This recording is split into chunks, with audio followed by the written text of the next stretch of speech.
দেশের বর্তমান পরিস্থিতিতে সুষ্ঠু নির্বাচন কল্পনাও করা যায় না বলে মন্তব্য করেছেন জামায়াতে ইসলামীর আমির ডাক্তার শফিকুর রহমান।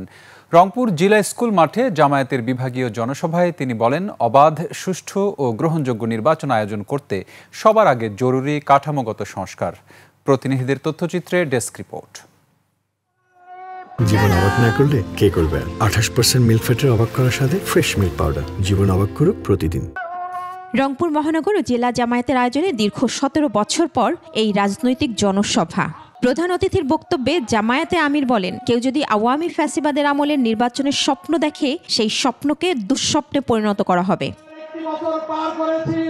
আগামী নির্বাচনকে কেন্দ্র করে নানা ষড়যন্ত্র শুরু হয়েছে দাবি করে ডাক্তার শফিকুর রহমান বলেন, এমন রাজনৈতিক পরিস্থিতিতে সুষ্ঠু নির্বাচন কোনোভাবেই সম্ভব নয়।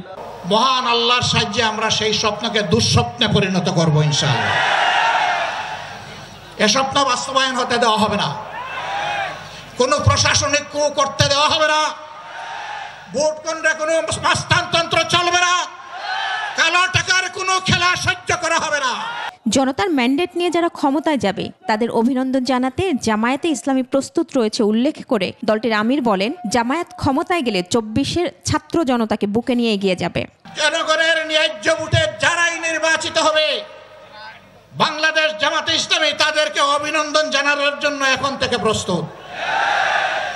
আর আল্লাহ রাব্বুল আলামিন যদি এই জাতের খেদমতের জন্য আমাদেরকে কবুল করেন, তখন আমরা এই যুবকদেরকে বুকে ধারণ করে সামনে এগিয়ে যাব ইনশাআল্লাহ।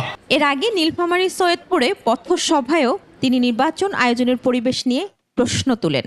এখন দেশের এই পরিস্থিতি বিরাজ করছে, এমন পরিস্থিতিতে নির্বাচন কিসের, কি নির্বাচন হবে? মহিমা পলি, ডেস্ক রিপোর্ট, 21 টেলিভিশন।